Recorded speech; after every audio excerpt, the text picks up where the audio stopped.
Travis Richardson, and welcome to my tiny home.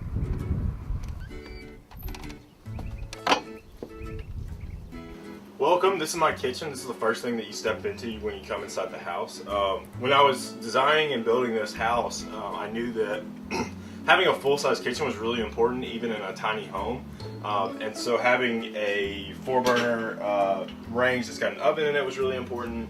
And having open shelving where I could see all my stuff that had plenty of storage space was really important as well. So really almost half the house itself is the kitchen, which, I mean, this functions a lot better than my house I was in last year that I was renting in my undergrad that was much bigger than this. The kitchen functions a lot better just because there's a lot more open space and a lot more prep space and a lot more cooking space than there was there. So it works out really, really well. Now we're going to go check out the laundry area. So another thing that was really important when I was building this was being able to do my laundry at home. But one of the big issues with a tiny house is spaces for appliances like my fridge and like this thing are at a premium, and I didn't want to do stackable washers and dryers because that just takes up a lot of space, and having 2 separate appliances didn't make a lot of sense either. Luckily I found this combination washer dryer unit that's pretty compact as well, so it was the perfect solution for this house.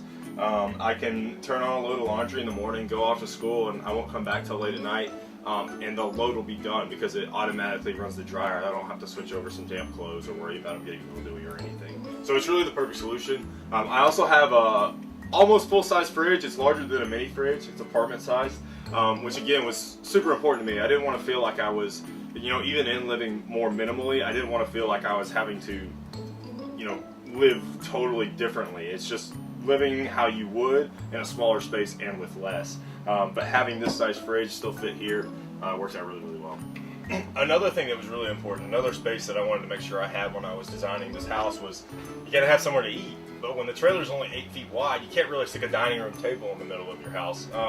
So knowing it was mostly gonna be just me eating here most of the time, I said, you know what, I'm just gonna make a bar that I can eat at, and it can function as a flexible workspace as well. So I've got a bar height here that extends from the kitchen counter. It gives me more prep space, more storage space if I need it, and it's another place where I can sit down and eat a meal. I can sit down, read a book, I can do my work. I've got a little succulent planter box here below the window, and then this over here is actually my what I was calling my standing studio. I don't do a lot of work here. I'm an architecture student at UT, but the height of the countertop just continues and then goes up so that I can stand here, do work, set my laptop, work here, and then I have storage space below for a printer and other office supplies and things like that. So it's basically one continuous piece of countertop that goes from the office to the bar back to the kitchen in the front. And keeping that kind of open concept was really important because you're working with such small space. But you have everything you need. You have prep space, cook space, eating space, and then working space, all in not even 20 feet long. So that was a really cool thing to see come together during the build.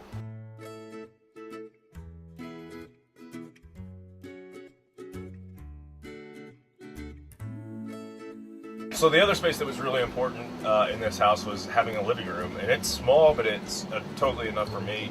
I built this couch. My mom upholstered the cushion, and it's a perfect place to lounge and watch TV, take a nap on a Sunday afternoon or something like that.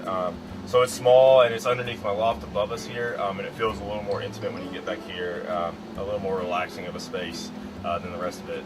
So it functions really, really well. This is my loft. This is my bedroom. It's where I sleep at night. And it was really important when going through this process that I had a place where I felt like I could come home and relax, because architecture school is pretty stressful. And so my bedroom does just that. It's just my bed. I've got a console here I built that's got a record player in it, listen to music, and there's a lot of natural light that pours in the morning as well. So it's a really awesome place to wake up in the morning. And it gets a little hot, but but that's kind of comes with the territory, and it's just enough room here for me to climb in and out of. But it's a beautiful space. I wouldn't have it any other way. Well, I hope you enjoyed it. That was my tiny home. I hope that helps you see that living smaller and living more minimally is totally capable. It's really easy to do. It is a little bit of an adjustment just to get used to the space, but I've got everything I need without having to sacrifice too much other than square footage. So I think that living more minimally is something that we should all consider for a more sustainable future.